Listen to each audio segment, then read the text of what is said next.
Thank you very much اختیار ولی خان صاحب، آپ نے ٹائم دیا. سب سے پہلے تو یہ بتائیں کہ کیوں ہمیں آپ نے ایک دفعہ پھر مجبور کر دیا کہ ہم اپنے بازوؤں پہ، اپنے ہاتھوں پہ، اپنی کلائیوں پہ سیاہ پٹیاں باندھنے پہ مجبور ہو گئے؟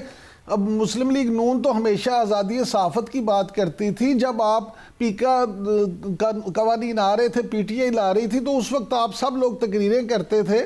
اب خود ہی اتنا زوردار کر کے پیکا ایکٹ نافذ کر دیا کہ ہماری سانس بھی بند کرنا چاہتے ہیں.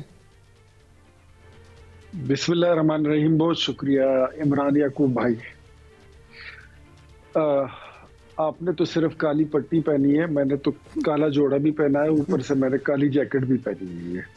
اب آپ اس کو جو بھی سمجھتے ہیں مرضی آپ کی، لیکن کالے رنگ کا مزہ ہی کچھ اور ہے. وہ کیا، اس پہ شعر بھی بڑا اچھا ہے کہ اس میں شامل ہے میرے بخت کی تاریکی بھی، تم سیاہ رنگ جو پہنو گے تو یاد آؤں گا. واہ. تو بات ایسی ہے کہ اس وقت پیکا act, forget about 2016، forget about P T I government کہ انہوں نے اس کو پریزنٹ کیا، forget about کہ کون اس کو سپورٹ کرتا رہا. بھول جائیں کہ کل پی ٹی آئی کے اپنے سینیٹر فیصل سلیم خان نے بھی اس کو سپورٹ، بلکہ اس کو پورا اس کی جو پروسیس ہے اس کی کمپلیشن میں بڑا کردار ادا کیا. بات صرف اتنی ہے عمران بھائی کہ جو اوریجنل صحافی ہیں، جو صاف ستھرے صحافی ہیں، ان کے لیے تو خطرہ کوئی نہیں ہے. جن کے پاس سچی خبر ہے ان کے لیے خطرہ کوئی نہیں ہے. وہ لوگ جو لوگوں کو خبر دیتے ہیں ان کے لیے خطرہ کوئی نہیں ہے. وہ لوگ جن کے پاس جھوٹی خبریں ہیں، مارکیٹ میں آپ دن کی 100 خبریں اٹھا لیں اور اس کو چھاننی سے نکال دیں، اس میں سے 10 خبریں آپ کو اوریجنل نہیں ملیں گی، 90 خبریں آپ کو فیک ملیں گی. اور میں آپ کو کوٹ بھی کر دیتا ہوں. آپ کے پڑوس میں قریب ہی لاہور میں ہی ایک واقعہ ہوا تھا پنجاب کالج کا، جس نے پوری ملک کو اپنی لپیٹ میں لے لیا تھا. بعد میں پتہ چلا کہ نہ بچی تھی، نہ ریپ تھا، نہ واقعہ تھا، لیکن سوشل میڈیا کا ایک پھیلایا ہوا ایک جھوٹ تھا. اور اس کے پیچھے کون لوگ تھے اب میں نہیں لینا چاہتا کسی کو برے الزام پہ لانا، لیکن that was a fake story جس نے پورے ملک کے کالجز کے سٹوڈنٹس کو اپنی لپیٹ میں لے لیا تھا. نمبر 2، 26 نومبر کو اٹھا لیں، پہلے خبر آئی کہ 1400 لوگ شہید ہو گئے، پھر کہتے ہیں 800 ہیں، پھر کہتے ہیں 600 ہیں، پھر کہتے ہیں 478 ہیں. جتنے ہیں وہ آپ کے سامنے ہیں. پھر خبر پھیلائی گئی کہ 4000 لوگ مسنگ ہیں. آج تک 40 لوگوں کی لسٹ کسی نے نہیں دی، 4 لوگوں کی لسٹ کوئی نہیں دے رہا. اب ایسے حالات میں آپ یہ دیکھیے کہ ہم نے تو میں پھر کہتا ہوں کہ پیکا ایکٹ اگر یہ نارمل حالات ہوتے تو شاید آج میں بھی اس کے خلاف کھڑا ہوتا. لیکن پاکستان کے جو نازک حالات ہیں، آپ کے شہداء کو جو بارڈر پر شہید ہوتے ہیں، ان کو کن ناموں سے، گمنام اکاؤنٹ سے ان کو گردانا جاتا ہے اور ان کی بے توقیری ہوتی ہے.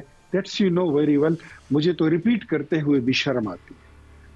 ایسے حالات میں اگر ہم ایک لکیر کھینچ لیں کہ ایک طرف سچے اور کھرے لوگ جو اوریجنل صحافی ہیں کریں، وہ صحافت کریں، اچھی خبر ہے، درست خبر ہے، چاہے حکومت کے فیور میں جاتی ہے، نیگیٹو جاتی ہے، وہ دیں، لکھیں، چھاپیں، ٹی وی پہ اناؤنس کریں.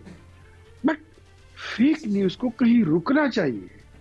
فیک نیوز اگر رکی نہیں تو آپ کی ریاست پر روز حملے ہوتے ہیں، آپ کے ملک پہ حملے ہوتے ہیں، آپ کی معاشی ترقی پر روز حملے ہوتے ہیں. سر دیکھیں، ایک جملہ بولتا ہوں، ایک ون لاسٹ سینٹنس، اور میری ان باتوں کی دلیل پھر رچرڈ پاجی نے بھی اپنی ٹویٹس ڈیلیٹ کر دی کہ مجھے بھی ڈیپ فیک ویڈیوز اور تصویروں سے اور اے آئی کی پکچر سے گمراہ کیا. سر رچرڈ پاجی کو چھوڑیں، ابھی آپ کے ساتھی، پرانے ساتھی اور آپ ہم سب کے بڑے پسندیدہ مولانا فضل الرحمان صاحب جو ہیں، انہوں نے کیا کہا؟ وہ کہتے ہیں جی ہمیں بتایا کچھ کیا جاتا ہے اور کیا کچھ جاتا ہے. سن لیں پھر آپ سے بات کرتے ہیں. سنائیں جی مولانا صاحب نے کیا کہا. میں نے صدر مملکت سے بات کی اور انہوں نے کہا کہ ٹھیک ہے. انہوں نے محسن نقوی صاحب کی بات کی کہ وہ پہنچ چکے ہیں پاکستان اور ایک آدھ دن میں اسلام آباد آئیں گے. پھر صحافیوں کے ساتھ ان کے ذریعے سے رابطہ ہو جائے گا, ان کی تجاویز لی جائیں گی اور پھر میں گورنمنٹ کو یہی کہوں گا کہ آپ ان کی تجاویز کو کنسیڈر کریں. لیکن صبح پتہ چلا کہ وہ دستخط کر بھی چکے تھے. یہ چیزیں جو ہیں اس لیول پر اس طرح نہیں ہونی چاہیے کہ ہمیں کچھ کہا جائے اور پھر اس کے بعد وہاں کچھ کیا جائے. جی جناب, سن لیا آپ نے بات. اصل تو مسئلہ یہ ہے کہ آپ ضرور قوانین بنائیں, ہم خود چاہتے ہیں کہ قوانین بنے, کوئی اصول کوئی ضابطہ ہو, لیکن جو سٹیک ہولڈرز ہیں کم از کم ان کی بات تو سن لیں, ان کو اعتماد میں تو لے لیں. یہ دیکھیں, ہمارا طریقہ کار شاید اس میں کوئی کمی ہو, آپ کی بات کو میں رد نہیں کر سکتا, کیونکہ آپ پاکستان کے ان صحافیوں میں سے ہیں کہ آپ نے نہ کبھی جھوٹ پھیلایا, نہ آپ نے جھوٹ کو سپورٹ کیا. آپ سچ پر مبنی صحافت کرتے ہیں اور ایک بیک گراؤنڈ رکھتے ہیں صحافتی, ایک جرنلسٹ ہیں. میں مانتا ہوں, جانتا ہوں, بلکہ آپ کو دیکھ دیکھ کے ہم سیکھتے بھی ہیں. تو آپ جیسے لوگوں کو کوئی خطرہ نہیں ہے. وہ یوٹیوبرز, وہ لوگ جو آپ نے دیکھا تھا ماضی میں, کسی نے چٹیاں رکھی ہوئی تھی, کسی نے وہ عجیب سے وہ بھولیا بنایا ہوتا تھا, وہ ٹی وی پر بیٹھ کے, یوٹیوب پر بیٹھ کے کوئی عجیب عجیب چیزیں پھیلاتے تھے جس نے ملک کو نقصان پہنچایا. ہاں, میں اس بات کی آپ کو گارنٹی دے سکتا ہوں کہ ہمارا قطعاً حکومت کا, جہاں تک میں شہباز صاحب کو جانتا ہوں اور ان کی ٹیم کو, I am one of his team, تو میں آپ کو یہ حقیقت اور میں بڑی 100% ایمانداری سے بتا سکتا ہوں کہ اس میں بدنیتی کوئی نہیں. ہمارے کام میں طریقہ کار میں غلطی ہو سکتی ہے, کوتاہی ہو سکتی ہے, لیکن بدنیتی کوئی نہیں مانگی. اور اس کے باوجود میں above all آپ کو یہ بھی بتا دوں کہ there is an option also available. اس بات پہ بھی بات ہو رہی ہے کہ آپ کی جو تنظیمیں ہیں, ایمنڈ ہو گیا, PFUJ ہو گیا, جتنی بھی تنظیمیں ہیں, کہ ان سے کو بٹھا کر ان کو اعتماد میں لیا جائے گا اور ان کے جو خدشات ہیں وہ دور کیے جائیں گے. اور ماضی میں بھی میں آپ کو پھر بھی بتا دیتا ہوں کہ یہ جو قوانین ہیں یہ بنتے رہتے ہیں, یہ ایمنڈ ہوتے رہتے ہیں. اس میں کوئی حکم ہوگا, کوئی غلطی ہوگی تو وہ ٹھیک بھی ہو سکتی ہے. یہ کوئی آسمانی صحیفہ نہیں ہے کہ یہ جو ہے تو فائنل ہوگا. اور نہ ہم کوئی فرشتے ہیں, جو بات آپ کہیں گے وہ ٹھیک ہوگی تو وہ ٹھیک ہی ہوگی.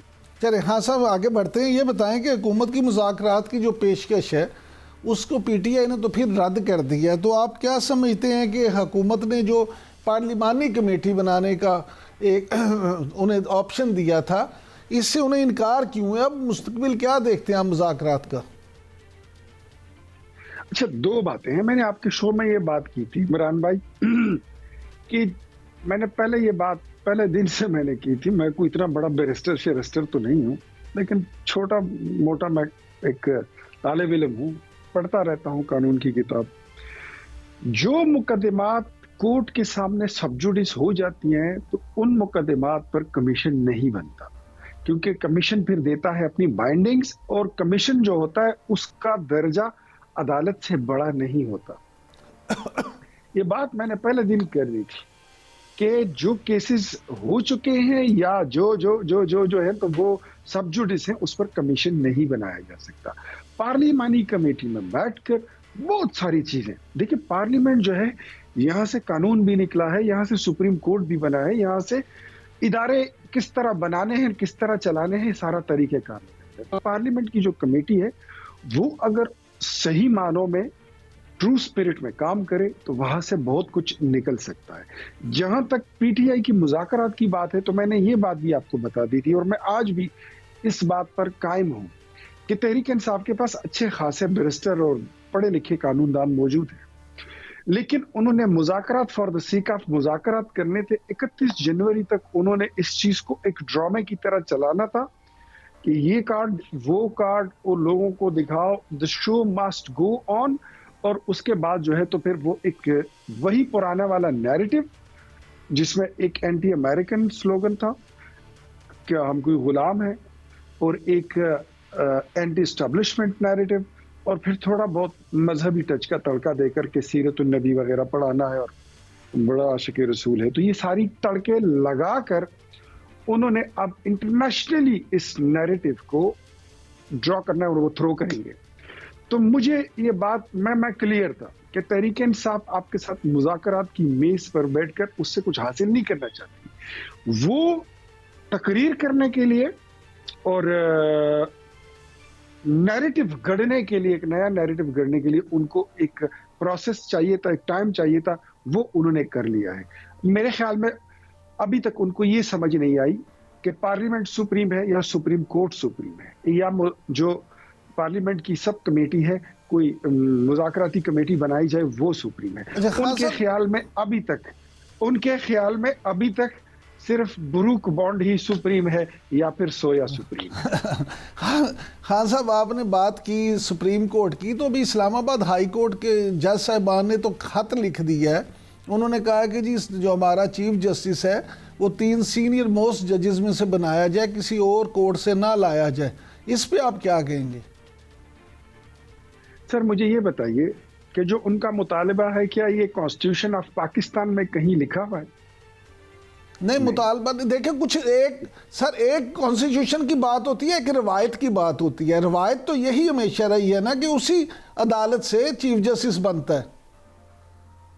مجھے یہ بتائیے یہ روایات کس کی بنائی ہوئی ہیں, اور جو روایتیں انہوں نے اور بنائی ہے اس پہ میں کیا بات کروں؟ آپ مجھے کیوں کنٹمپٹ آف کورٹ؟ نہیں سر, بات ان کی نہیں ہے. دیکھیں کچھ روایات, نہیں سر, آپ کی حکومت بھی ماضی میں بھی, اب بھی آپ ہمیشہ اسی کورٹ سے بناتے رہے ہیں نا. آپ کی اپنی حکومت مسلم لیگ نون جتنی دفعہ بھی اقتدار میں آئی ہے, آپ نے اتنے چیف جسٹس لگائے ہیں, وہ کہاں سے, کہیں دوسری کورٹ سے تو نہیں تھے آتے. تو پھر آپ نے اس وقت آئین پہ کیوں عمل نہیں کیا؟ اس وقت بھی ایک یہ روایت تھی, اب یہ روایت بھی دیکھ لے, دیکھیں کیا اس کا ریپرکشن کیا آتا ہے, یہ تجربہ بھی دیکھ لے. ضروری تو نہیں ہے کہ جو روایت بنی ہے, دیکھیں آپ پر کوئی قانونی, جو ہم پر ہے حکومت پر کوئی قانونی کمپلشن نہیں ہے, کوئی ہم پر کانسٹیٹیوشنل بائنڈنگ نہیں ہے. روایات کی بات کریں تو میرے خیال میں جو روایات ہمارے ہائی کورٹ اسلام آباد کی ہیں وہ اور بھی بہت ساری ہیں, تو اس کو میرے خیال میں ڈسکس نہ ہی کیا جائے تو بہتر ہے. لیکن کام کرنے دیں. ہم اگر آئین پاکستان, دستور مملکت سے اگر ہم باہر جائیں تو پھر آپ چیلنج کریں, لیکن فرمائشی پروگرام جو ہے تو یہ کب تک چلے گا اور یہ کس طرح چلتا ہے؟ اچھا سر, حکومت ایک ہوتی ہے ملک میں, حکومت ایک ہوتی ہے اور حکمرانوں کو حکومت کرنے دیں.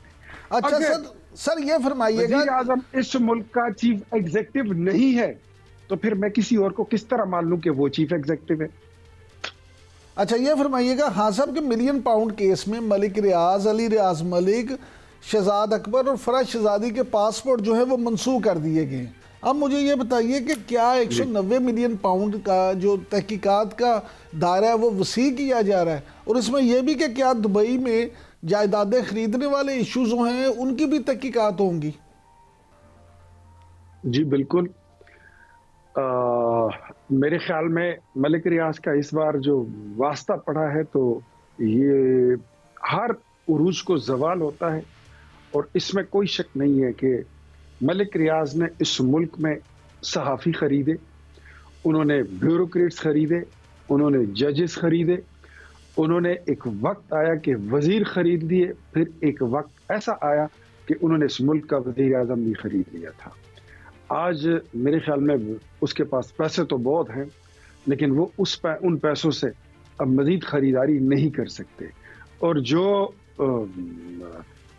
برطانیہ میں پیسے پکڑے گئے تھے, جو چوری کا مال تھا, منی لانڈرنگ تھی, لوٹا ہوا مال تھا, اس کو واپس لا کر ملک ریاض کے اکاؤنٹ میں یا اس کا کھاتا صاف کرنے کے لیے عمران خان نے جس طرح فیسیلیٹیشن دی, اور اس کے عوض انہوں نے پھر 500 کنال کی اراضی لی, اور پھر 70 ارب روپے کی کاسٹ میں وہ ایک یونیورسٹی, القادر یونیورسٹی بنائی, جس میں ٹوٹل 4 کلاس روم ہے اور میرے خیال میں 70 طلبہ نہیں, جس کو مذہبی ٹچ دے کر پورے ملک میں پھیلایا جا رہا ہے. تو ملک ریاض صاحب جو ہے ان کا واسطہ اس بار ان لوگوں سے پڑ گیا ہے جن کے بارے میں ہم یہ کہتے ہیں کہ وہ پرو پاکستان بھی ہیں اور پرو اسلام بھی ہیں. تو میرے خیال میں شہباز شریف جو ہے وہ اس وقت تاریخ کے اس دور سے گزر رہے ہیں جب مورخ لکھیں گے کہ ایک وزیر اعظم آیا تھا 2018 میں جو 4.25 سال حکومت کرتے ہوئے جاتے وقت کہتا ہے کہ یہ ملک اب ٹوٹنے لگا ہے, یہ صومالیہ ہو جائے گا، یہ دیوالیہ ہو جائے گا، اور اس کے بعد پھر بہت شہباز شکریہ شریف نے خان ٹیک صاحب، اوور کیا اختیار اس ولی ملک خان کو۔ صاحب بہت شکریہ۔